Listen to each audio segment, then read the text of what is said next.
मैं बहुत दिल से, दिल के गहराइयों से मैं हाथ जोड़ के निवेदन करना चाहता हूँ। इस इंदौर को बड़ी मुश्किल से बचाया आप सब ने और हमने मिलके। अच्छे संकेत नहीं है अभी। मैं ये भी नहीं चाहता कि इंदौर को लॉकडाउन करें। लॉकडाउन करने से वे बेचारे जो रोज़ कमाते हैं, रोज़ खाते हैं, उन लोगों के परिवार संकट में आ जाते हैं। मुट्ठी भर लोग इस शहर के गलती कर रहे हैं, उसकी सज़ा पूरे इंदौर को नहीं मिलना चाहिए। और इसलिए मैं आग्रह करना चाहता हूँ, कोरोना भी रहेगा, हमें भी रहना है। जो कोरोना के प्रोटोकॉल है, पहला तो सबको प्रतिदिन व्यायाम करना चाहिए, सबको प्राणायाम करना चाहिए और काढ़ा पीना चाहिए। दूसरा, मास्क लगा कर ही रहना चाहिए। पहले ये था कि कोरोना का वायरस एयर में ट्रेवल नहीं करता है, पर अब ऐसे भी साइन पाए गए हैं कि अब वो एयर ट्रेवल भी कर रहा है, हवा में घूम रहा है। जरा सी लापरवाही में हमने बहुत लोगों को इंदौर में खोया है। हम नहीं चाहते किसी भी इंदौर वासियों के परिजन हमारे बीच में से जाएं, और इसलिए आपसे हाथ जोड़ के निवेदन है कि शहर को बचाना है, अपने आप को बचाना है, अपने परिवार को बचाना है। सोशल डिस्टेंसिंग का पालन करें, मास्क लगाएं, प्राणायाम करें, काढ़ा पिएं और कम से कम जो आवश्यक हो तभी बाहर निकलें, नहीं तो घर में रहें। अभी इंदौर का हमने अभी सर्वे किया लेटेस्ट, सब्जी के कारण कोरोना फैल रहा है। अब सब्जी थोड़े दिन के लिए हम नहीं खाएं, और सब्जी अगर खाएं तो फिर उसको प्रॉपर तरीके से धोएं, धोने के बाद ही घर में प्रयोग करें। ये बहुत दिल की गहराइयों से मैं आपसे निवेदन करना चाहता हूँ, और इसीलिए कि हाथ जोड़ के निवेदन करना चाहता हूँ कि इस इंदौर को बचाना है। इंदौर को बचाने के लिए बहुत लोगों ने खूब प्रयास किए, अपना पसीना बहाया है।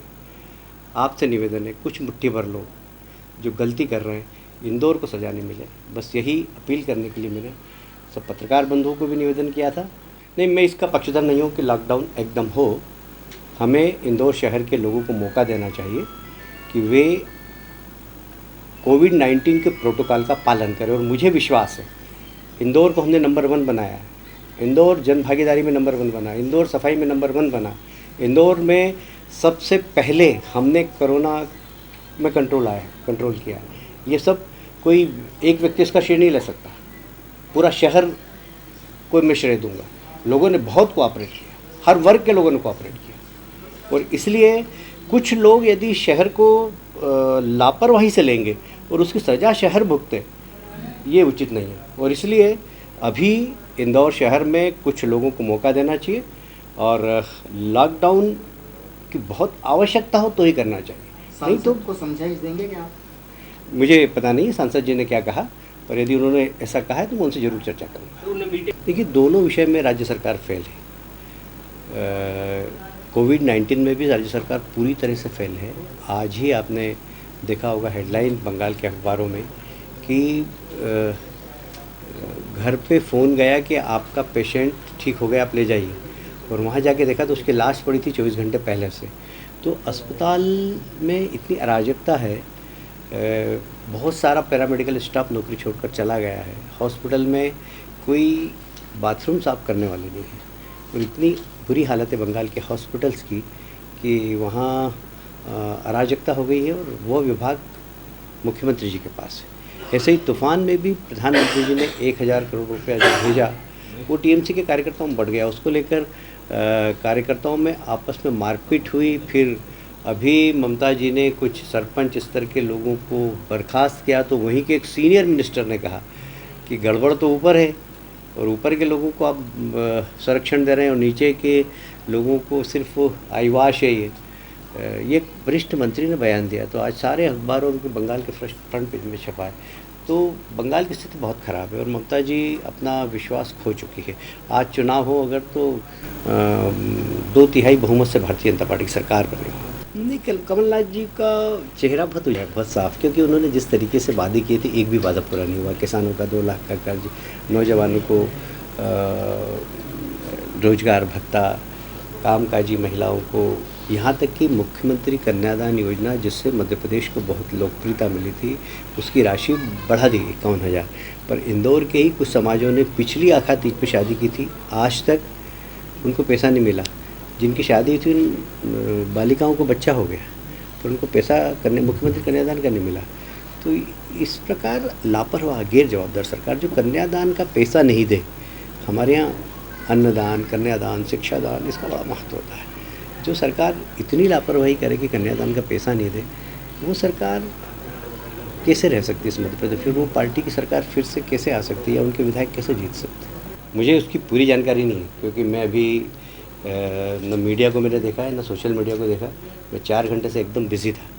पर हाँ, ये मुझे जानकारी मिली है कि कांग्रेस में भयंकर असंतोष है राजस्थान में, और कांग्रेस के नेता का अब अपनी पार्टी पर कंट्रोल नहीं रहा है, और कार्यकर्ताओं को भी कांग्रेस का जो वर्तमान नेतृत्व है उससे कांग्रेस का भविष्य दिखाई नहीं देता। इसलिए लोग कांग्रेस अब छोड़ना चाहते हैं। वही प्रक्रिया शायद राजस्थान में चल रही होगी, और आगे राज्यों में भी इसी प्रकार की स्थिति है।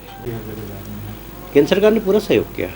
कोविड-19 का पैसा भी वहाँ पहुँच रहा है, और पहले चरण में ही जिस दिन तूफान आया उसके दूसरे दिन ही 1,000 करोड़ का ट्रांसफ़र कर दिया था वहाँ।